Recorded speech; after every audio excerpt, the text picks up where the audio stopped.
Hello guys, welcome to Tejas academy. इससे पहले हम लोगों ने जून 2023 के प्रीवियस ईयर क्वेश्चन जो है हमारे उसमें यूनिट 1 हमारा जियोमॉर्फोलॉजी का क्वेश्चन, यूनिट 2 क्लाइमेटोलॉजी के क्वेश्चंस, उन क्वेश्चंस को आंसर और एक्सप्लेनेशन के साथ हम लोगों ने देख लिया है कि हमारे जून के एग्ज़ाम में किस तरह के क्वेश्चंस उस 2 यूनिट से पूछे गए हैं।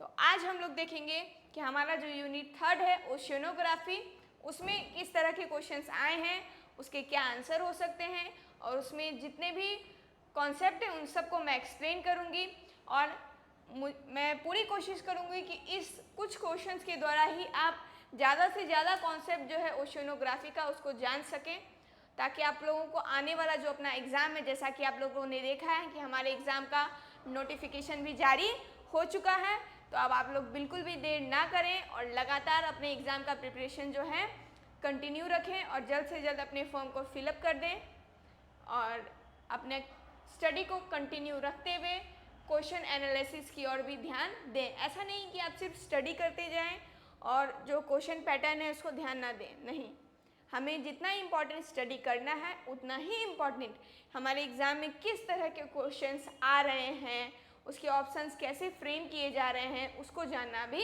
है। तो ये हम लोग हमारे जो प्रीवियस ईयर क्वेश्चंस हैं इसके द्वारा हम लोग इसको देखेंगे। यूनिट वाइज मैं आप लोगों के साथ क्वेश्चन ला रही हूँ ताकि आप लोगों को यूनिट वाइज अंडरस्टैंड हो कि हर यूनिट से हम देख रहे हैं कि 7-8 इस तरह के क्वेश्चंस जो हैं फ्रेम हो रहे हैं। तो अब आज हम लोग देखेंगे कि हमारा ओशियनोग्राफी में जून 2023 में किस तरह का क्वेश्चन आया है। तो ये फर्स्ट क्वेश्चन आप लोगों के स्क्रीन पर है and your time start now.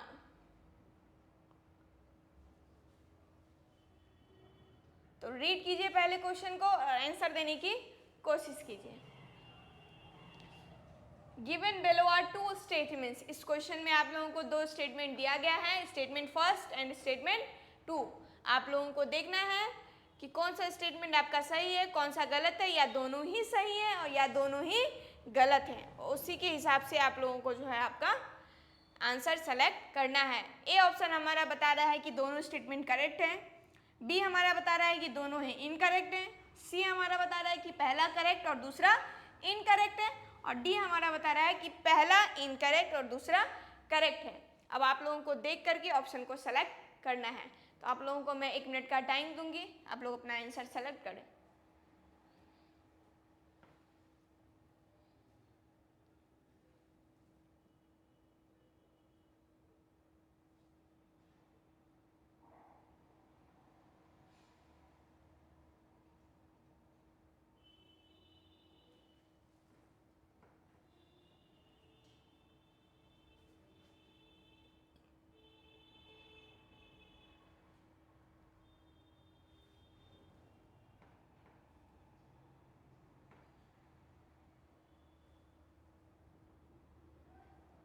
देखिए स्टेटमेंट फर्स्ट हमारा क्या है,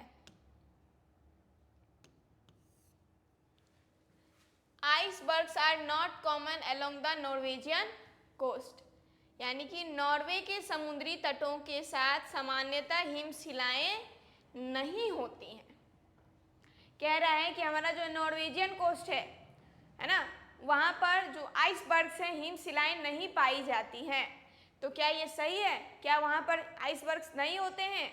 वो तो हमारा आता है किसमें, ठंडे प्रदेशों में, कोल्डर रीजन में। तो क्या वहाँ पर आइसबर्ग्स नहीं होगा? नहीं होगा। उसका कारण क्या है? तो वहाँ पर होता है हमारा नॉर्वेजियन वार्म करंट। जैसा कि मैंने आप लोगों को ओशियनोग्राफी में बताया है कि हमारा जो अटलांटिक ओशन का करंट है उसका जो गल्फ स्ट्रीम जाता है आगे, नॉर्वेजियन करंट वार्म करंट में बढ़ता है, तो उस वार्म करंट के कारण ही वहाँ पर जो आइसबर्ग्स फॉर्म नहीं होते हैं। तो स्टेटमेंट 1 क्या है हमारा, सही है। तो ये ऑप्शन नहीं होगा हमारा और ये ऑप्शन नहीं होगा, क्योंकि ये 1 को क्या कर रहा है, इनकरेक्ट बता रहा है, और यहाँ भी 1 को इनकरेक्ट बता रहा है, तो ये दोनों ऑप्शन नहीं होगा। स्टेटमेंट 2 बोल रहा है icebergs are very common along the Siberian coast. Statement कह रहा है 2 कि साइबेरियन कोस्ट के पास आइसबर्ग्स होते हैं। तो क्या वहाँ होते हैं? नहीं, साइबेरियन कोस्ट के पास भी जो है आइसबर्ग्स नहीं होते हैं। तो हमारा हो जाएगा ऑप्शन सी। देख लेते हैं हम लोग। ये हमारा हो गया नॉर्वे का कोस्ट। यहाँ पर है हमारा नॉर्वेजियन वार्म करंट। यही नॉर्वेजियन वार्म करंट क्या कर रहा है? ये नॉर्वेजियन वार्म करंट कहाँ से आ रहा है? नार्थ का पार्ट है। यही यहाँ क्या कर रहा है? नॉर्थ कोस्ट नॉर्वेजियन कोस्ट जो है यहाँ पर आइसबर्ग्सों को बनने के लिए नहीं दे रहा है। और ये हमारा जो साइबेरिया का कोस्ट है यहाँ भी जो है आइसबर्ग्स नहीं बनते हैं। तो इसीलिए हमारा क्या हो गया? स्टेटमेंट 2 रॉन्ग हो गया और स्टेटमेंट फर्स्ट करेक्ट हो गया। इसलिए हमारा आंसर हो गया C. Statement first is correct and statement 2 is incorrect. तो इस तरह हम लोग देख लिए क्वेश्चन। अब नेक्स्ट क्वेश्चन की ओर। यह हमारा सेकंड क्वेश्चन है आपके स्क्रीन पर, आप लोग रीड कीजिए। ये मैचिंग वाला क्वेश्चन है और आंसर देने की कोशिश कीजिए गाइज। 1 मिनट, इसमें थोड़ा टाइपिंग मिस्टेक है। ये डी नहीं है, ये है बी।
तो गाइस देख लेते हैं हम लोग इसका आंसर।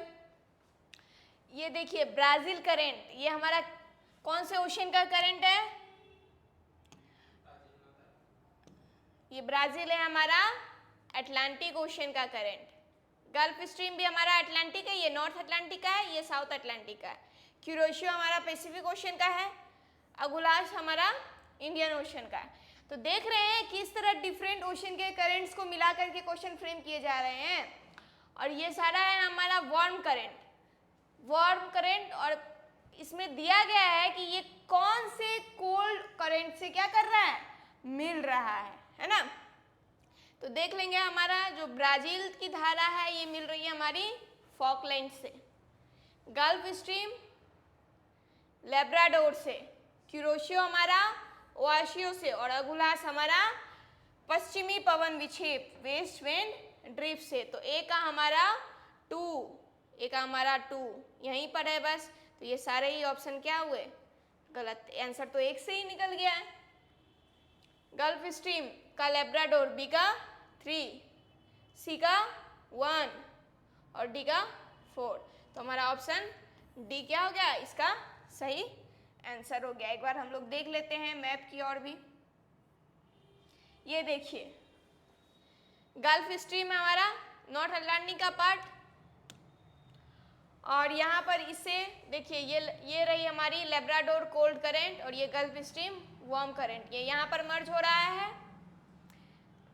फिर ये देखिए हमारा क्यूरोशियो करंट और यहाँ आ रहा है ओआसियो कोल्ड करंट, ये वार्म करंट, ये यहाँ मर्ज हो रहा है। यह हमारा अगुलास वार्म करंट और ये वेस्ट विंड ड्रिफ्ट, ये यहाँ मर्ज हो रहा है। और ये हमारा ब्राजील करंट जो साउथ अटलांटिक का है, और यहाँ पर ये है हमारे फॉकलैंड कोल्ड करंट, तो ये यहाँ मर्ज हो रहा है। तो इस तरह जो है, इस तरह के क्वेश्चन भी एग्जाम में फ्रेम हो रहे हैं। हम लोग देख रहे हैं कि ओशन करंट से लगातार डिफरेंट टाइप के क्वेश्चन जो है फ्रेम करके पूछे जा रहे हैं, तो ध्यान रखिएगा। इसके अलावा भी आप लोग और भी देख लीजिए कुछ वार्म एंड कोल्ड करंट, कहाँ पे कौन से करंट मर्ज हो रहे हैं। अच्छा, ये भी देखिए, ऑस्ट्रेलिया के वेस्ट कोस्ट पर ही वेस्ट ऑस्ट्रेलियन करंट है, और यहीं पर एक छोटी सी ओशियनिक करंट है, वार्म करंट, लिवियन करंट। इस करंट को भी पढ़ लीजिएगा, लिवियन वार्म करंट है ऑस्ट्रेलिया के वेस्ट कोस्ट पर ही, ये इक्वेटोरियल रीजन से आ रही है, इसीलिए ये वार्म है। फिर यहाँ पर देखिए नॉर्थ अटलांटिक का ही पार्ट फिर आगे बढ़ता है कैनारी करंट से, और ये कैनारी वार्म करंट यहाँ कोल्ड करंट यहाँ वार्म नॉर्थ इक्वेटोरियल करंट से मिलती है। और हमारा ईस्ट ऑस्ट्रेलियन करंट वार्म है और वेस्ट ऑस्ट्रेलियन करंट कोल्ड है। ये सब कुछ छोटी छोटी चीज़ें हैं जो आप लोग ओशियनिक करंट पढ़ते समय ध्यान रखिएगा। ये इंडियन ओशियन का एक और करंट है सोमाली करंट, जो है तो वार्म करंट, लेकिन हमारे एनटीए के एग्जाम में इसको कोल्ड करंट माना गया है। इसका एक रीज़न ये भी है कि ये रिलेटिवली यहाँ के रीजन में, क्योंकि ये नीचे से आती है बॉटम ऑफ द सी, तो रिलेटिवली थोड़ी सी ठंडी होती है। ये वार्म करंट है, लेकिन रिलेटिवली ठंडी होने के कारण इसको जो हमारे एग्जाम में कोल्ड करंट माना गया है। आगे हम लोग बढ़ते हैं नेक्स्ट क्वेश्चन की ओर। यह हमारा है क्वेश्चन नंबर 3।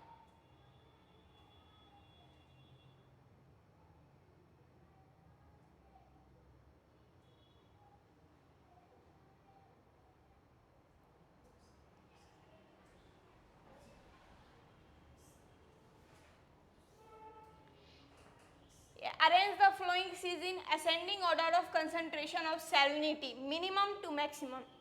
यानी यहाँ पर आप लोगों को कुछ सीज दिए गए हैं, इन सीज को क्या करना है, सैलिनिटी के आधार पर अरेंज करना है। कैसे, तो मिनिमम से मैक्सिमम सैलिनिटी की और की, तो इस तरह आप लोग अरेंज करके यहाँ से ऑप्शन को सेलेक्ट करेंगे।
आइए हम लोग देख लेते हैं इसका आंसर।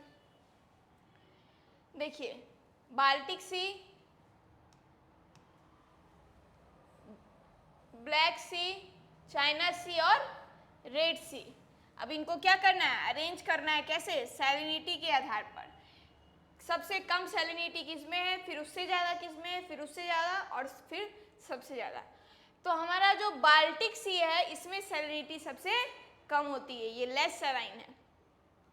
3 to 15 पीपीटी के आसपास इसमें सैलिनिटी पाई जाती है।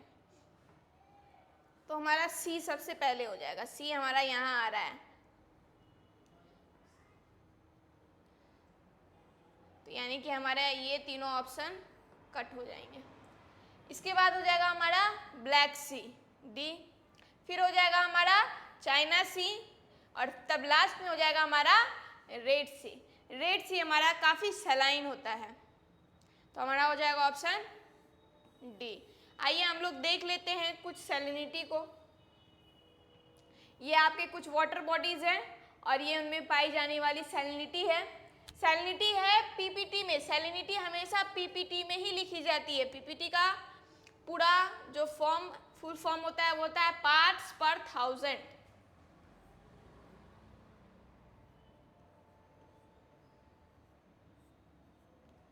पार्ट्स पर 1000। इसका मतलब है कि 1000 जो है ग्राम, उसमें कितना पार्ट जो है सैलाइन यानी कि नमक का होता है। तो जैसे बाल्टिक सी में अगर 1000 ग्राम पानी है तो उसमें 3 से 15 ग्राम तक नमक होगा। ऑन एन एवरेज जो ओशियंस की सैलिनिटी है वो 35 होती है, 35 पीपीटी, यानी कि औसतन 1000 ग्राम वाटर पे 35 ग्राम जो है सैलिनिटी पाई जाती है। तो उसमें फ्लक्चुएशन होता है, हर सी का हर बे का अपना अलग अलग सैलिनिटी होता है।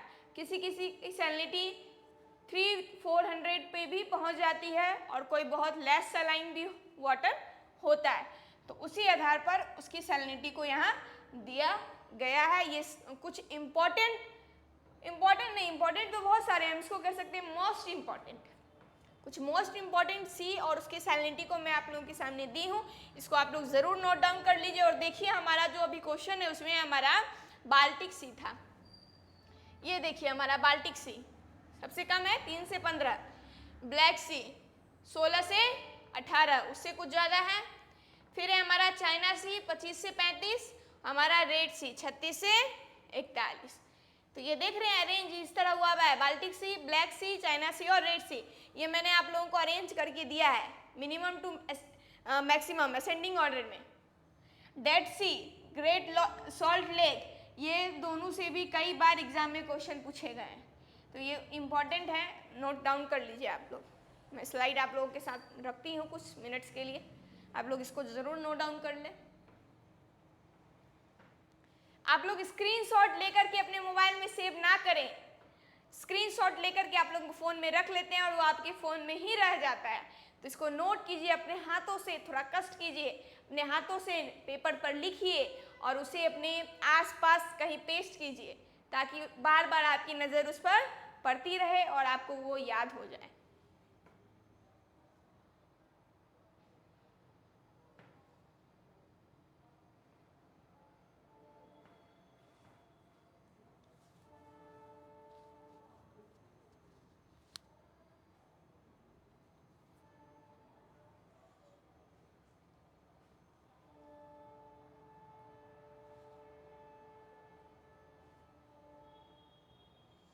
तो बढ़ते हैं हम लोग अपने नेक्स्ट क्वेश्चन की ओर। अच्छा, इसमें ये एक देख लीजिए डायग्राम है, ये आप लोग को सैलिनिटी बताने की कोशिश कर रहा है। इसमें जो आप देख रहे हैं जितना रेडिश हुआ है, ये कॉन्टिनेंट को नहीं देखिएगा, ये ओशन का जो पार्ट है, ये देखिए ये जो रेड रेड वाला पार्ट है ये बिल्कुल सलाइन रीजन है। ये बिल्कुल सलाइन वाला जो रीजन है जहाँ पे सैलिनिटी काफ़ी ज़्यादा है, ये वो वाला रीजन है। आप इस मैप के द्वारा आइडेंटिफाई कर सकते हैं कि किस किस रीजन में जो है हाई सैलिनिटी वाले वाटर जो है पाए जाते हैं, यानी कि कौन सा ओशन है जिसमें सैलिनिटी ज़्यादा होगी। तो हमारा रेड सी भी यही है, तो इसलिए उसकी सैलिनिटी क्या है, हाई है। देखिए नेक्स्ट क्वेश्चन है आप लोगों की स्क्रीन पर। The characteristics of ocean water include, यानी कि महासागरीय धाराओं की विशेषताओं में कौन कौन सी बातें हैं जो शामिल की जा सकती है। उस स्टेटमेंट को सेलेक्ट करके आपको अपने ऑप्शन को सेलेक्ट करना है। रीड कीजिए।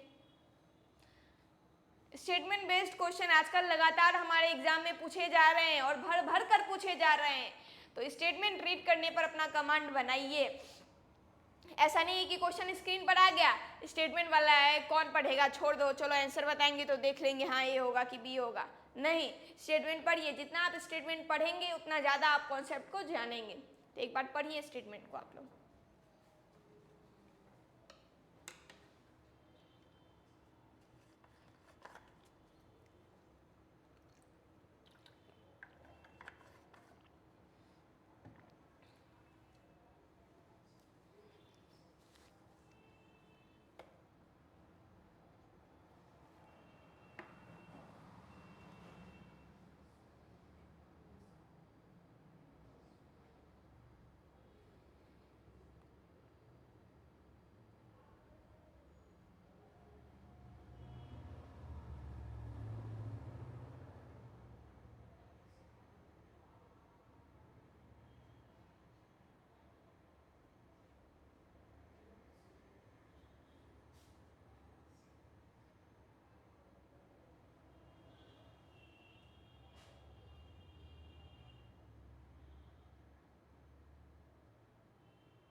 देखिए गाइस, पहला स्टेटमेंट है the distribution of ocean current is not affected by the distribution of density of oceanic water.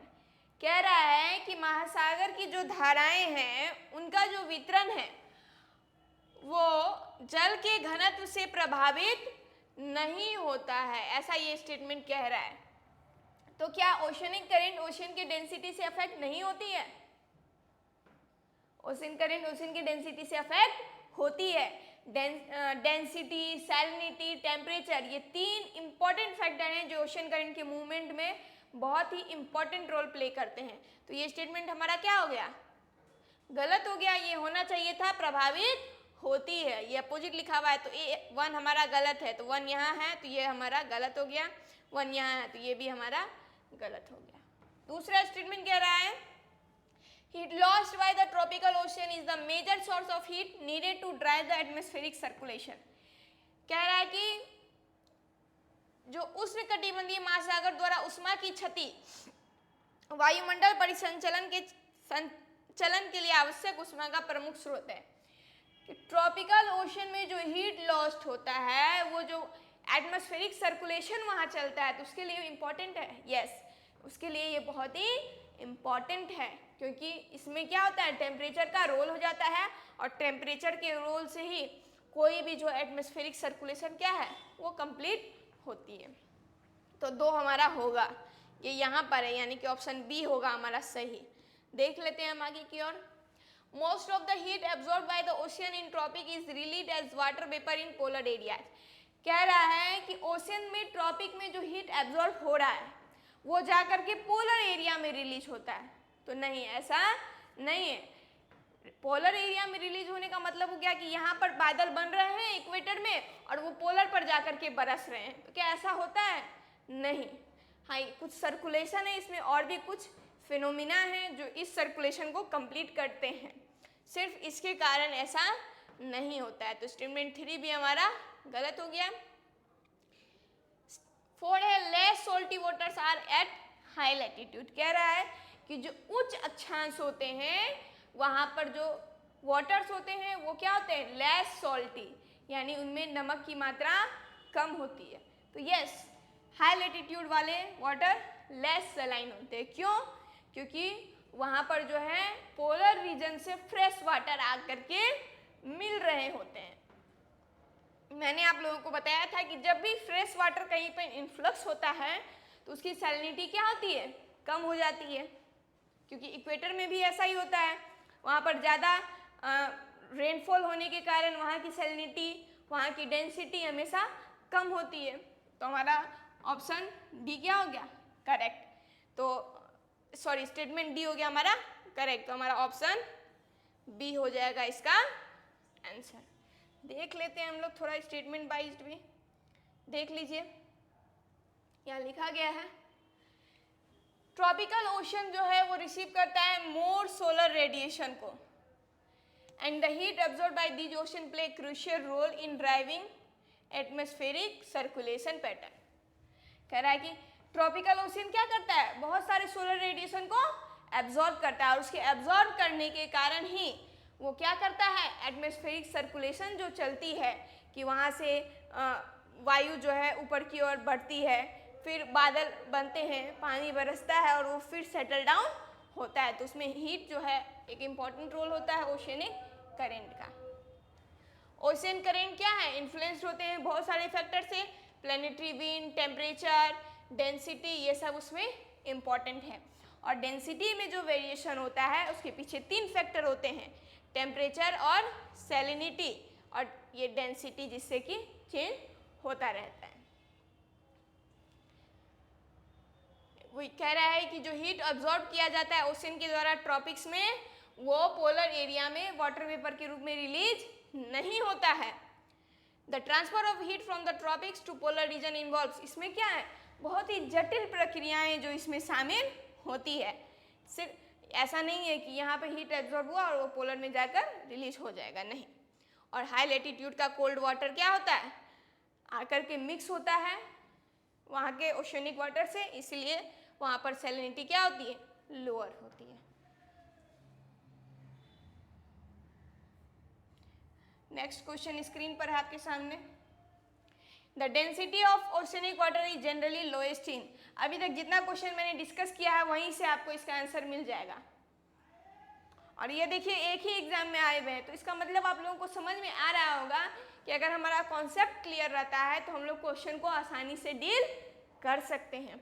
मैंने आप लोगों को अभी इससे पहले के क्वेश्चन में बताया है कि कहाँ पर जो है ओशनिक वाटर का डेंसिटी कम होता है।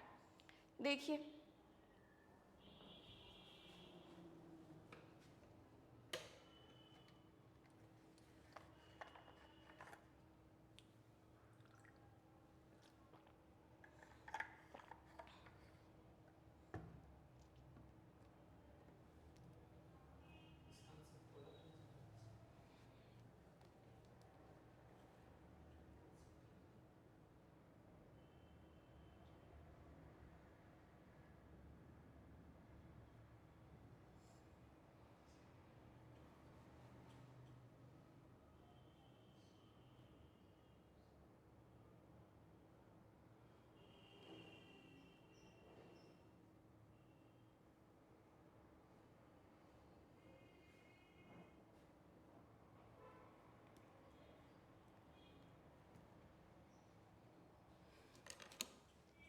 तो गाइज इसका आंसर हो जाएगा इक्वेटोरियल रीजन, है ना, भूमध्य रेखीय क्षेत्र।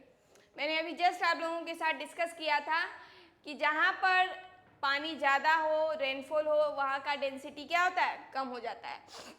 तो इक्वेटोरियल रीजन में क्या है, लगातार रेनफॉल होता रहता है, वहाँ पे 4 PM रेन के नाम से वहाँ का रेन जो है फेमस है, तो इसलिए यहाँ का डेंसिटी क्या होता है, काफ़ी कम होता है। तो इसका आंसर हो जाएगा ए।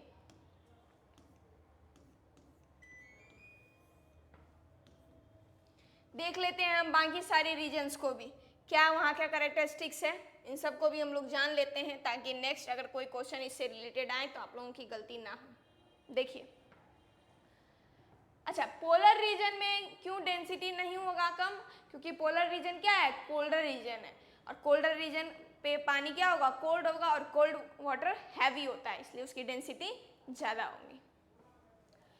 Equatorial region is characterised by warm surface water due to high solar radiation. Equatorial region में क्या होता है, सोलर रेडिएशन काफ़ी ज़्यादा होता है, और सोलर रेडिएशन ज़्यादा होने के कारण उसका जो सरफेस है वो क्या होता है, वार्म होता है। और वार्म वाटर की क्या कैरेक्टरिस्टिक्स होती है कि वो एक्सपेंड करता है, जिसके कारण वो क्या होता है, डेंस नहीं होता है, वो लेस डेंस होता है ना। और इसका एक रीजन और भी है, एक तो रीजन हो गया कि यहाँ पर क्या है, इसके लेस डेंसिटी होने का एक रीजन हो गया यहाँ पर हाई सोलर रेडिएशन, और दूसरा हो गया कि यहाँ पर फ्रेश वाटर है ना होता है, क्यों, हैवी रेनफॉल के कारण। तो ये दो रीजन है जिसके कारण इक्वेटोरियल रीजन का जो वाटर है वो लेस डेंस होता है। अब है हमारा सब ट्रॉपिकल रीजन। तो सब ट्रॉपिकल रीजन क्या है, यहाँ का वाटर जो होता है इक्वेटोरियल रीजन के मुताबिक हम देखेंगे तो उससे कूल होता है, लेकिन जो ट्रॉपिकल रीजन का अगर हम देखेंगे, सॉरी टेम्परेट रीजन का अगर हम देखेंगे तो उससे वार्म होता है। As a result, the density of water in the subtropical region is higher in the equatorial region. क्योंकि ये क्या है, इक्वेटोरियल रीजन वाले वाटर से ज़्यादा कूल है, ठंडा है, और अभी अभी मैंने बताया कि जितना पानी ठंडा होगा उसकी डेंसिटी उतनी ज़्यादा होगी, तो इसीलिए इक्वेटोरियल रीजन के मुकाबले इसकी डेंसिटी थोड़ी ज़्यादा होती है। फिर है हमारा टेम्परेट रीजन। टेम्परेट रीजन तो हमारा सब ट्रॉपिकल से भी क्या होता है, ज़्यादा कूलर होता है ना। पोलर से ये वार्मर होगा, लेकिन सब ट्रॉपिकल से कूलर होगा, और यहाँ पर इसीलिए हायर डेंसिटी होती है, इक्वेटोरियल से भी हाई और सब ट्रॉपिकल से भी हाई। और जो पोलर रीजन है इसका तो सरफेस सबसे ज़्यादा कोल्डेस्ट होगा, इसलिए यहाँ की डेंसिटी भी हाईएस्ट होगी। तो ये सबसे डेंस वाटर कहाँ पाया जाएगा, पोलर रीजन में। और ओशनिक वाटर की ये जो डेंसिटी हम लोग देखे हैं, ये हम लोग देखे हैं जो ओशन है उसका लैटिट्यूड के फॉर्म में। जैसे ये हमारा अर्थ है ना, ये हमारा इक्वेटोरियल रीजन है, ये हमारा ट्रॉपिकल रीजन है, ये हमारा टेम्परेट रीजन है, और ये हमारा पोलर रीजन है ना।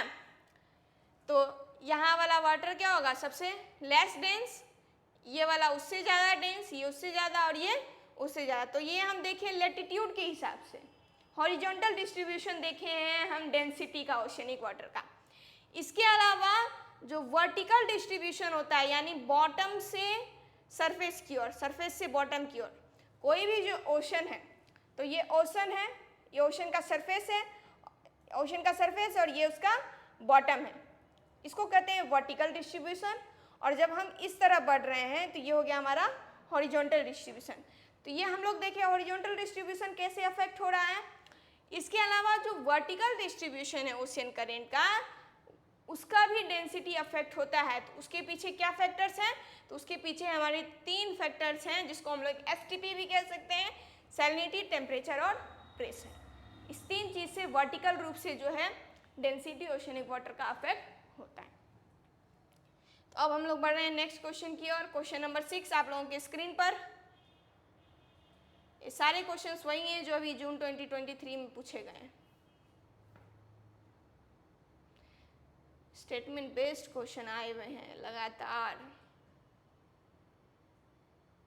देखिए इसमें से भी आप लोग को क्या करना है, देखिए ये जो हमारा इंडियन ओशन है, तो इंडियन ओशन में जो सैलिनिटी है उसको लेकर के कुछ स्टेटमेंट्स दिए गए हैं कि इंडियन ओशन की सैलिनिटी किस तरह का होता है, उसका क्या कैरेक्टरिस्टिक्स होता है।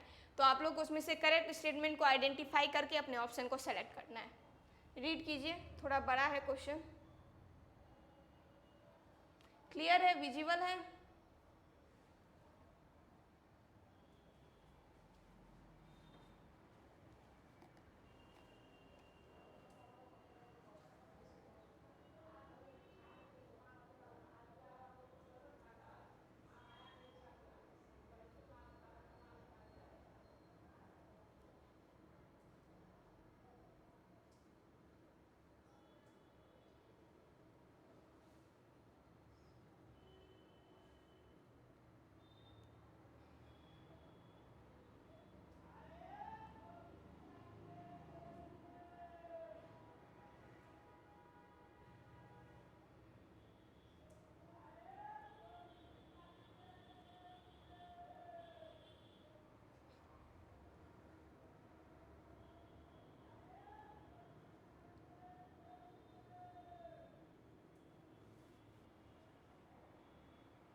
The salinity in the Indian Ocean increases from equator to the Bay of Bengal. कह रहा है कि इंडियन ओशियन में हम इक्वेटर से जैसे जैसे बे ऑफ बंगाल की ओर बढ़ते हैं तो वैसे वैसे सैलिनिटी इंक्रीज होती है।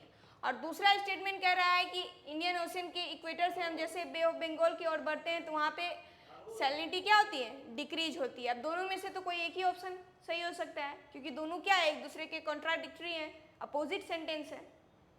तो इसका स्टेटमेंट ए क्या होगा, इनकरेक्ट होगा। इंक्रीज नहीं होती है, डिक्रीज होती है, तो ए वाला ऑप्शन नहीं होगा।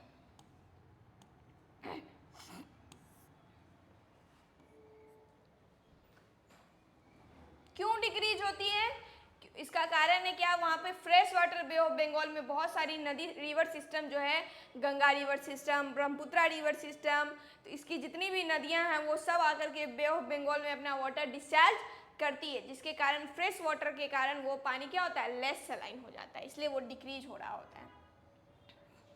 सी में कह रहा है कि the salinity in the Indian ocean remain same in different part. अब देखिए कह रहा है कि इंडियन ओशन का जो सैलिनिटी है वो सब पार्ट में सेम रहता है। अभी अभी तो हम लोग देखे कि वो क्या है, अलग है, इंक्रीज डिक्रीज हो रहा है, तो ये सेम हो सकता है नहीं, तो सी तो खुद ही गलत हो गया। कई बार देखिए एग्जाम में क्वेश्चंस इजी होते हैं, वो अगर हम ध्यान से पढ़ें तो आंसर आसानी से निकल जाता है।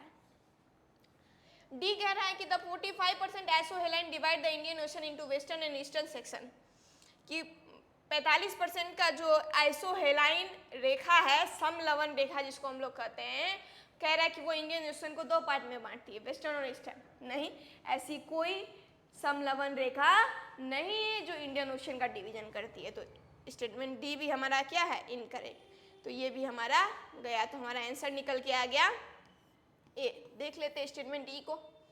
Salinity is more in the Arabian Sea than the Bay of Bengal. कह रहा है कि बंगाल की खाड़ी से ज्यादा अरब सागर में लवणता है, तो ये बात सही है। क्यों, क्योंकि अरब सागर में बहुत कम रिवर डिस्चार्ज होती है, फ्रेश वाटर वहाँ पे बहुत कम इन्फ्लक्स होता है, और बे ऑफ बंगाल में बहुत सी बड़ी बड़ी नदियाँ जो है अपना वाटर डिस्चार्ज करती है, इसीलिए वो लेस सैलाइन होता है, और अरेबियन सी जो है हायर सैलिनिटी वाला होता है बे ऑफ बंगाल के मुकाबले। तो इस तरह हमारा क्या हो गया, बी एंड ई। इन्हीं बातों को यहाँ दिया गया है, आप लोग रीड आउट कर लीजिएगा कि सैलिनिटी पैटर्न जो है इंडियन ओशन का बहुत सारे फैक्टर से अफेक्ट होता है। देखिए क्वेश्चन नंबर 7 आप लोगों के स्क्रीन पर है। Read the given statements about the tide producing forces और आइडेंटिफाई द करेक्ट स्टेटमेंट। ज्वार संबंधित जो कुछ कथन है इसमें दिए गए हैं और इसमें से करेक्ट स्टेटमेंट आप लोगों को आइडेंटिफाई करना है। ज्वार उत्पादक बल, वैसे फोर्स जो टाइड को प्रोड्यूस करते हैं।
इसका है हमारा the attraction of the moon is maximum at the point which is closer to the moon on the earth surface. कह रहा है कि अर्थ सरफेस का जो पार्ट मून के नजदीक होगा, suppose that this is our अर्थ,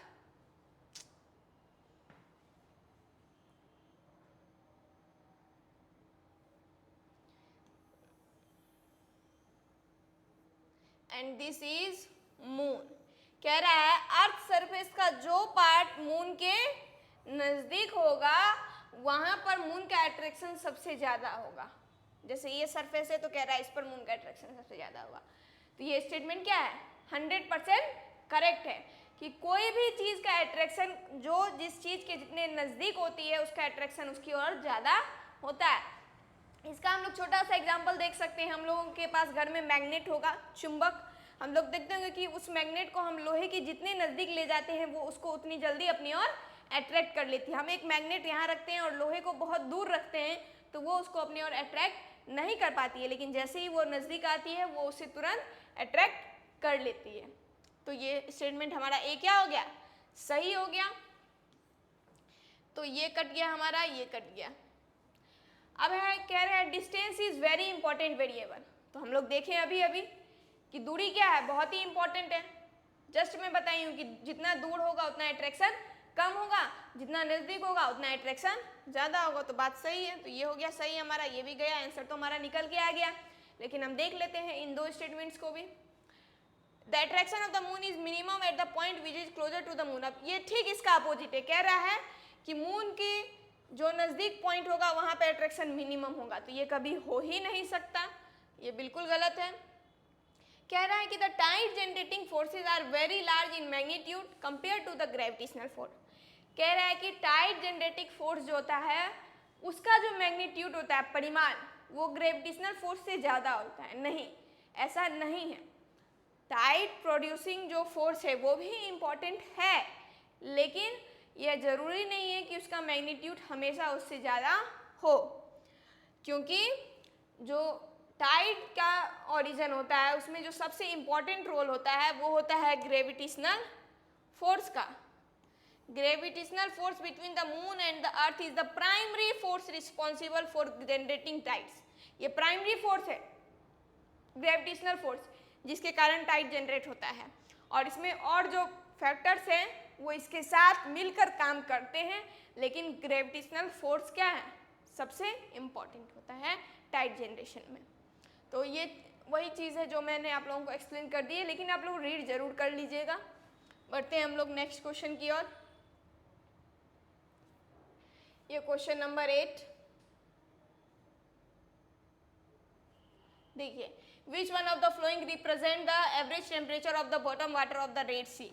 लाल सागर के अधतल के जल का औसत तापमान, यानी कि उसका जो गहराई है, उसकी गहराई में उसका जो एवरेज टेम्परेचर होगा वो क्या होगा।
तो देखिए गाइस, इसका आंसर हो जाएगा बी, 21 डिग्री सेल्सियस।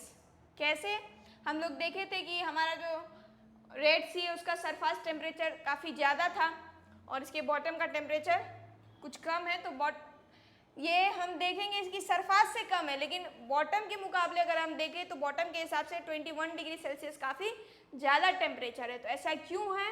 क्योंकि हम देख लेते हैं, क्योंकि हमारा जो रेड सी है, रेड सी के पास जो है हमारा एक ट्रेंच है जो कि प्लेट टेक्टोनिक के कारण बना हुआ है और वहाँ पर होता है वॉल्केनिक एक्टिविटी, जिसके कारण वॉल्केनिक एक्टिविटी जहाँ होता है तो वहाँ पर वाटर क्या होता है, उसके कारण गर्म हो जाता है, इसलिए उस बॉटम वाटर का भी टेम्परेचर इतना ज़्यादा पहुँच जाता है, 21 डिग्री सेल्सियस तक पानी वहाँ गर्म हो जाता है। और सरफेस टेम्परेचर तो हम लोग देख ही चुके हैं रेड सी का ज़्यादा होता है, 20 से 22 डिग्री सेल्सियस तक इसका एवरेज टेम्परेचर माना जाता है अप्रॉक्सली रेड सी के बॉटम का।